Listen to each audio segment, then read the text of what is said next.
reading from the Holy Gospel according to Matthew. Glory to you, O Lord. At that time, Peter came up and said to Jesus, Lord, how often shall my brother sin against me, and I forgive him? As many as 7 times? Jesus said to him, I do not say to you 7 times, but 70 times 7. Therefore, the kingdom of heaven may be compared to a king who wished to settle accounts with his servants. When he began the reckoning, one was brought to him who owed him 10,000 talents. And as he could not pay, his Lord ordered him to be sold with his wife and children and all that he had, and payment to be made. So the servant fell on his knees, imploring him, Lord, have patience with me, and I will pay you everything.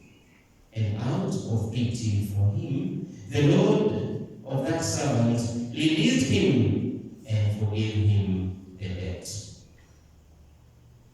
But that same servant, as he went out, came upon one of his fellow servants, who owed him 100 denarii. And seizing him by the throat, he said, pay what you owe. So his fellow servant fell down and pleaded with him, have patience with me, and I'll pay you. He refused, and went and put him in prison till he should pay the debt. When his fellow servants saw what had taken place, they were greatly distressed, and they went and reported to their Lord all that had taken place. Then his Lord summoned him and said to him, you wicked servant, I forgive you all that debt because you pleaded with me. And should you not have had mercy on your fellow servant as I had mercy on you? And in anger, his Lord delivered him to the jailers till he should pay all his debt. So also my heavenly Father will do to every one of you if you do not forgive your brother from your heart. The Gospel of the Lord. Praise to you, Lord Jesus Christ.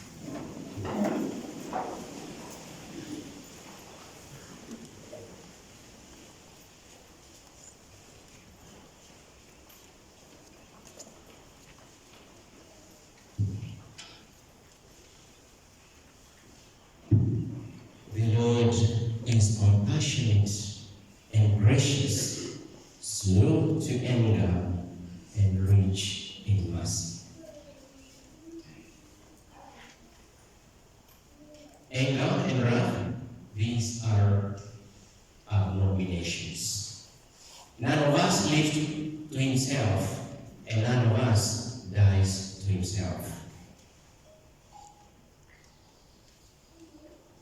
I forgive you all that debt because you pleaded with me. And should you not have mercy on your fellow servant as I had mercy on you. Tumsifu Yesu Kristo. Tumsifu Yesu Kristo. Today, as I said at the beginning of Mass, the word is simple, but not easy to implement. Forgiveness. Forgiveness. And this is one of the very important teaching from Jesus Christ. In the Old Testament, and indeed in our own traditions, the rule that was there before the new teaching of Jesus Christ was this: an eye for an eye, a tooth for a tooth. Unfortunately, even me and you, after having been initiated into this new life in Jesus Christ, where I have received the supernatural grace that now I am a new creature, you're a new creature. You sometimes still have that old tradition. And I too, isn't it? Because that is our limitation as human beings. But then we have been told we have been elevated to a new status of the children of God, a royal priesthood, a nation that is God's nation. But do I accept that?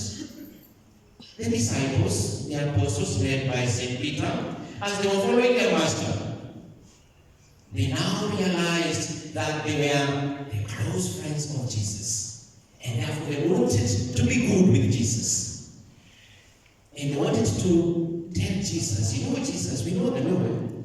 And the Jewish law was that if one sinned against you, you could forgive and forgive.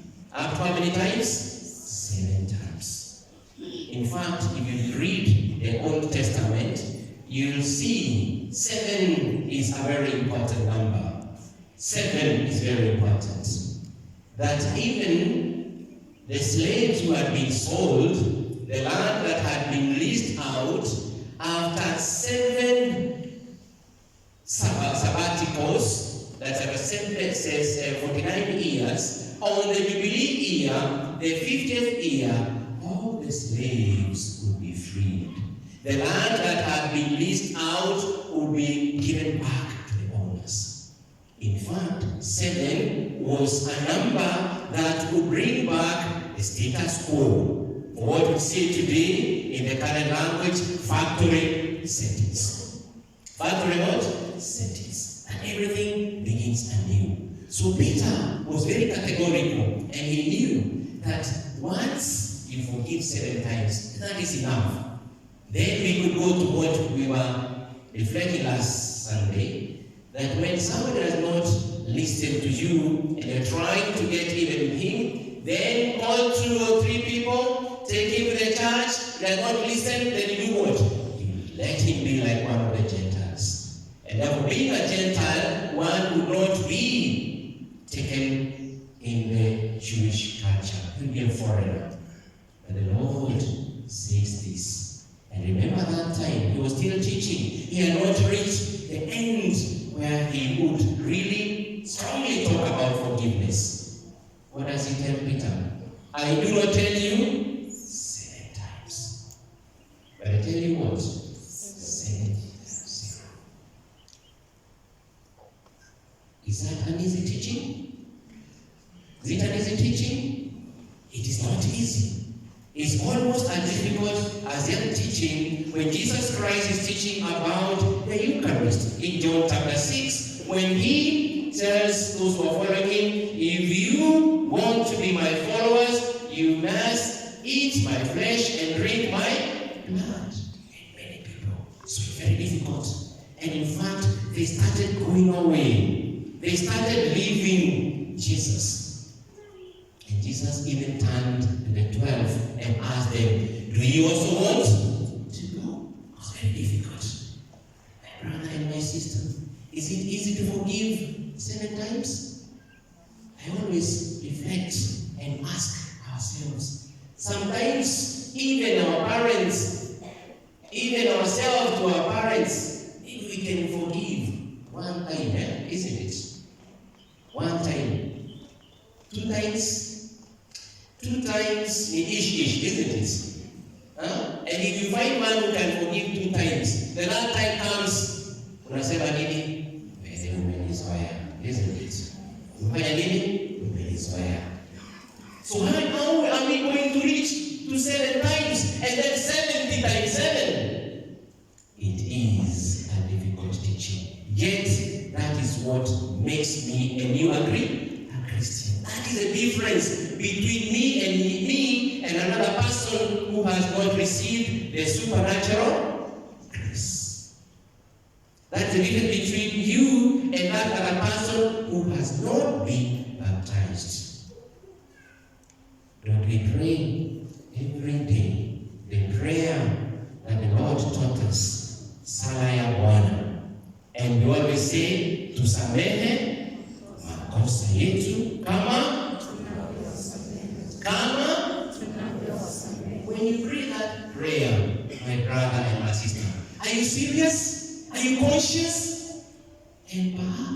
to pray that prayer. And even this morning, maybe you prayed before you came to church. We are going to pray that prayer again just before communion. It's just look deep in your heart. Is there another human being you have not forgiven? So when you pronounce those words, are you really conscious? Ama ni nimekuzoea? Baba yetu uliye mbinguni, samehe makosa yetu kama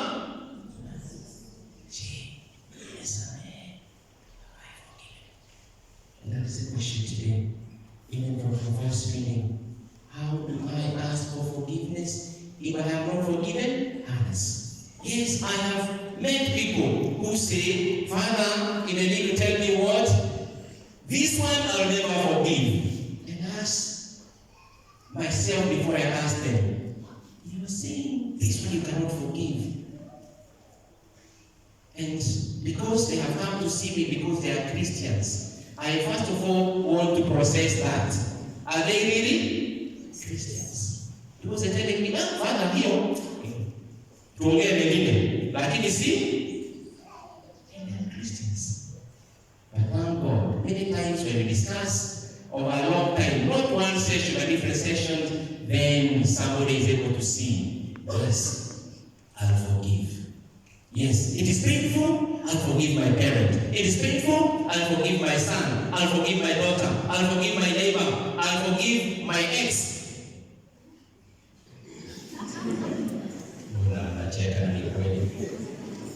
Ama unje forgive your ex wewe? Ama hauna ex? Ni vizuri kama hauna. Sawa. But they add another rider. They add another rider. And this is where now we need to work on.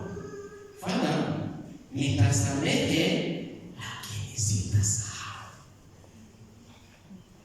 Nitafanya nini? I will forgive but not forget. And tell them it is okay for now. You try and forgive. Forgetting may come in time.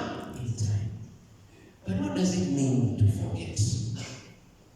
It means if you have forgiven me, that when I meet with you, you are not going to remind me, Father, Majuli Nikosel, Father, Majuli Nikosel. Then have you forgiven me then?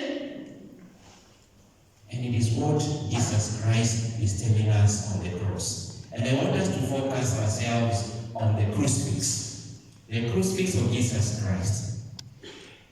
If the projection can go to the crucifix of Christ. Christ crucified. Last Thursday, on the 14th, we celebrated the feast of the exaltation of the cross. And the exaltation of the cross simply means that we are able to relate with Christ crucified. It is not a very pleasant sight. In fact, Jesus Christ looks very ugly, isn't it?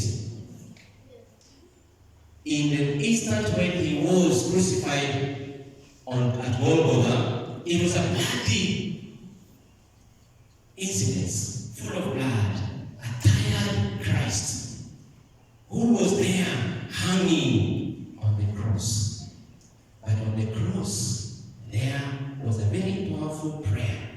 And that's a prayer that I mentioned at the beginning of Mass. That Yesu akiwa msalabani, mambo yote yaendelea ya kuishi. Alafu anatuombea kwa Mungu Baba. Na anasema nini? Baba, wasamehe. Baba, wasamehe. Who are those being forgiven? It is me and you. And because, just like what I'm saying earlier on, because when you say you cannot forgive, he was going to kusamehe. The Lord still forgives us. Why? Because Baba wasamehe kwa sababu hawajui wanalotenda. Because I don't know what I am doing. Because if I knew what I am doing as a Christian, as one who is born again, then I will forgive. But because sometimes I am not able to understand why I'm a Christian, that is why my master is telling me and praying to my God, Father, Forgive my daughter. Forgive my people. Forgive the people of Christ the teacher, for they don't know what they are doing. But when we are forgiven, and brothers and sisters, we have to go to the next level. And the next level is to accept that forgiveness. To accept that forgiveness. Peter, who is asking about forgiveness, and even sown that he can never deny Jesus.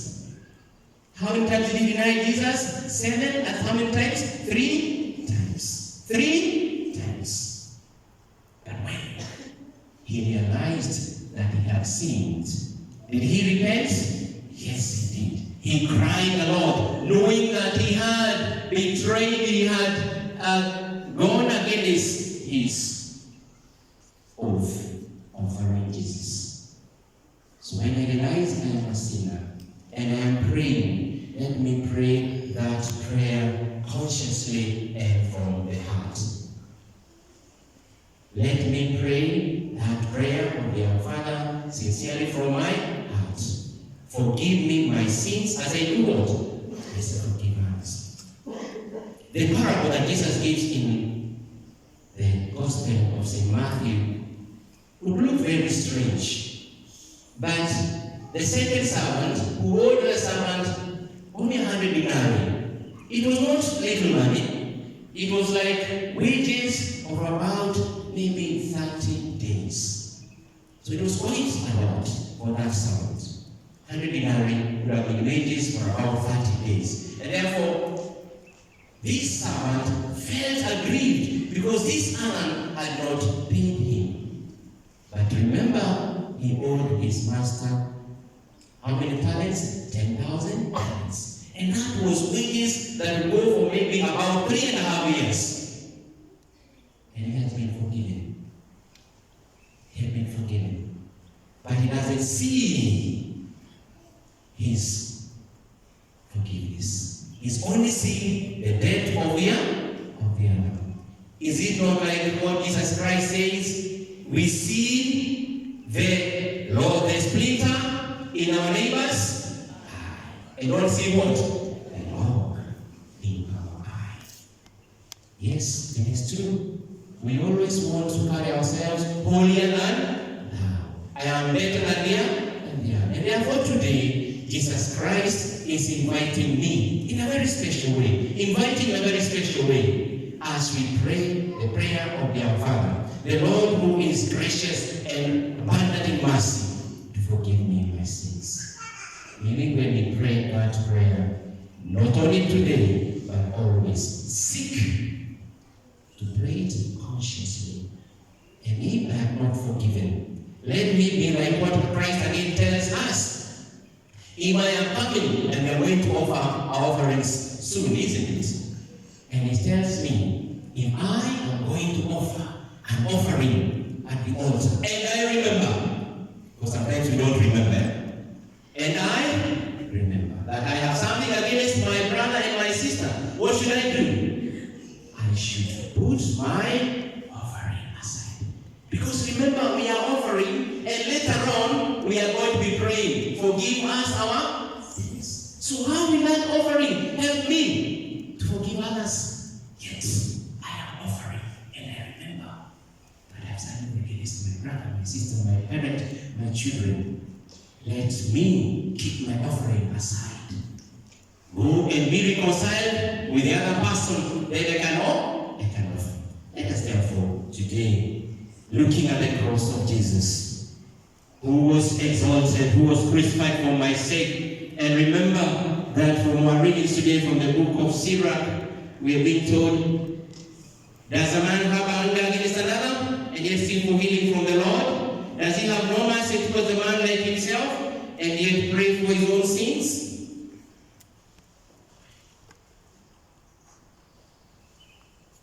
I forgive you all that debt because you pleaded with me. Should you not have had mercy on your fellow servants?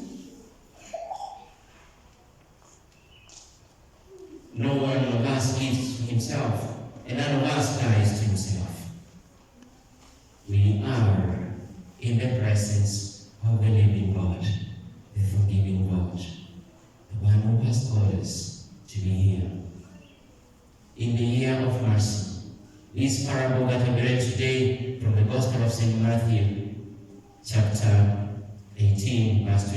35 was one of the parables that was presented to us by the church and by the Pope to reflect on how we need to forgive. Because as we have responded in our responsory psalm, the Lord is compassionate and gracious, slow to anger, and rich in mercy. Let us read that response once again, all of us. The Lord is compassionate and gracious, slow to anger, and rich in mercy.